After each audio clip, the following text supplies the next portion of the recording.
Bienvenue, vous êtes sur MAS TV pour la nouvelle mise à jour de Home Assistant, la 2025.5. Elle sort du coup mercredi 7 mai. Et voilà, une petite mise à jour qu'on va voir assez rapide. Alors comme vous le savez, Home Assistant a revu leur système de backup depuis le mois de janvier et ils ont rajouté certaines choses. Alors tout d'abord, vous avez maintenant un système de rétention que vous allez pouvoir personnaliser en fait pour chaque type de localisation. Alors localisation, c'est le type de sauvegarde, en tout cas le type de répertoire où va être sauvegardé votre Home Assistant. Donc ça peut être du Google Drive, ça peut être du NAS, ça peut être dans Home Assistant Cloud. Donc voilà, il suffira ici de personnaliser, de dire, bon bah voilà, d'un côté je veux garder que 3 sauvegardes, de l'autre je veux en garder 25, parce que quand on a un NAS, bah, on peut garder un peu plus de sauvegarde. Et c'est tout l'intérêt de cette fonctionnalité. La deuxième, c'est que maintenant, lorsque vous allez faire la mise à jour de Home Assistant Operating System, donc Home Assistant OS, on va pouvoir quitter ou pas, ou faire automatiquement une sauvegarde avant de mettre à jour. Ça, c'est plutôt quelque chose que je fais systématiquement, généralement.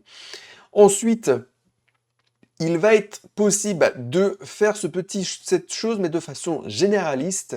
Ça veut dire que par défaut, vous allez pouvoir dire est-ce que je skip la sauvegarde ou est-ce que je préfère faire une sauvegarde à chaque fois avant de faire une mise à jour. Et ce système-là, vous allez pouvoir le mettre en place dans les configurations automatiques de mise à jour. Ensuite, quelque chose d'intéressant, c'est que si vous lancez on va dire une sauvegarde et que vous voulez redémarrer après Home Assistant, alors généralement, lorsque on est plutôt prudent, on ne fait pas ce genre de choses, mais on ne sait jamais, bah, Home Assistant va quand même attendre que la mise à jour se fasse et ensuite il va faire le backup. Donc, il va faire le redémarrage. Donc, si vous êtes dans ce cas de figure, bah, ne soyez pas surpris que bah, le redémarrage de Home Assistant mette du temps. Avant d'aller plus loin, merci de laisser un petit commentaire, un juste merci, c'est sympa, c'est cool, ça suffit et ça aide énormément au référencement de la chaîne avec un petit like. Voilà, et si vous êtes nouveau, bah, pensez à vous abonner, hein, c'est pas mal hein, pour suivre les évolutions de Home Assistant. Il existe aussi plein de liens d'affiliés sur la chaîne si vous voulez participer à l'essor de cette chaîne, comme par exemple ce que je suis en train de vous présenter, GameGo, qui vous permet, hein, vous avez un lien affilié, qui vous permet d'avoir Spotify, Netflix, Amazon Premium ou ChatGPT à des prix vraiment intéressants. Et moi, je prends régulièrement, par exemple, là, j'ai pris Crunchyroll, et c'était plutôt cool. Voilà. Euh, Pensez aussi, dimanche prochain, donc dans quelques jours, à regarder sur la chaîne, j'ai une vidéo qui va arriver concernant les sonnettes connectées, la sonnette connectée Reolink. Voilà, donc pensez à faire un petit tour et à mettre le petit alerte pour ne pas louper cette vidéo. Merci. Alors pour les abonnés de Home Assistant Cloud, vous allez avoir des variantes au niveau du TTS, du text-to-speech, au niveau des voix. Donc, pour une même voix, vous allez avoir des voix qui vont avoir une intensité, on va dire, plutôt une émotion différente. Donc une qui va être plus chaleureuse, plus en colère, plus choyant, chuchotement, vous voyez, murmure, qui va murmurer. Et donc du coup, vous allez pouvoir, on va dire, en fonction de l'intégration, de l'automatisation, utiliser telle ou telle variante. Voilà, donc ça, c'est cadeau, c'est pour vous, pour Home Assistant Cloud. Alors, il va y avoir aussi un changement sur, en fait, vous savez, la barre de recharge d'une entité sur toute Home Assistant, en tout cas sur toute l'interface de Home Assistant.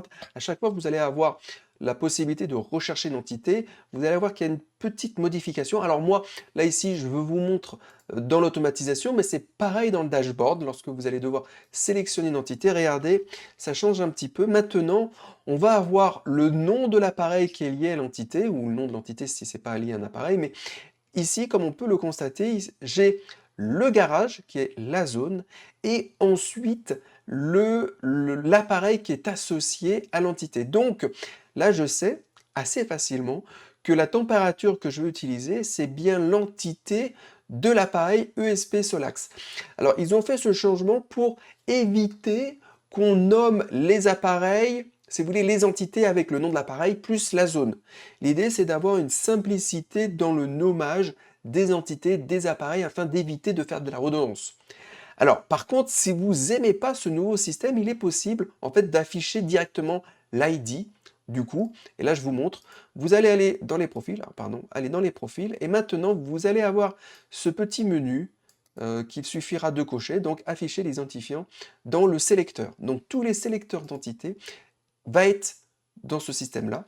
Et là, sinon, maintenant je reviens, je vous montre rapidement comment ça se passe, hein, l'affichage. Hop, c'est un peu long, je sais, mais voilà, maintenant, on a bien maintenant l'entité, l'ID de l'entité qui est affiché avec toujours le même système où on a bien ici C lié et USB BSBLAN ou ici Solax dans l'exemple précédent. Ensuite, pour finir et assez rapidement, il y a des améliorations au niveau de Z-Wave. Alors je vous avoue que je ne suis pas, je connais Z-Wave, mais je n'ai pas de produit Z-Wave, donc je ne pourrais pas savoir si c'est super ou pas, mais de ce que je comprends, on va pouvoir ajouter un device et lui dire si on veut du coup un réseau de longue portée ou un réseau mesh.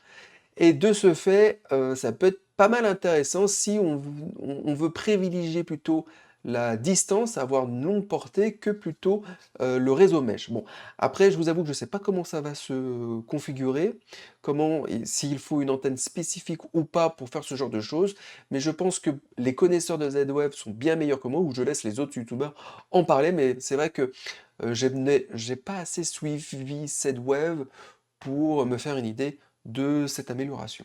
Merci d'avoir regardé cette vidéo et je vous souhaite une bonne journée et n'oubliez pas de vous abonner. Bye bye.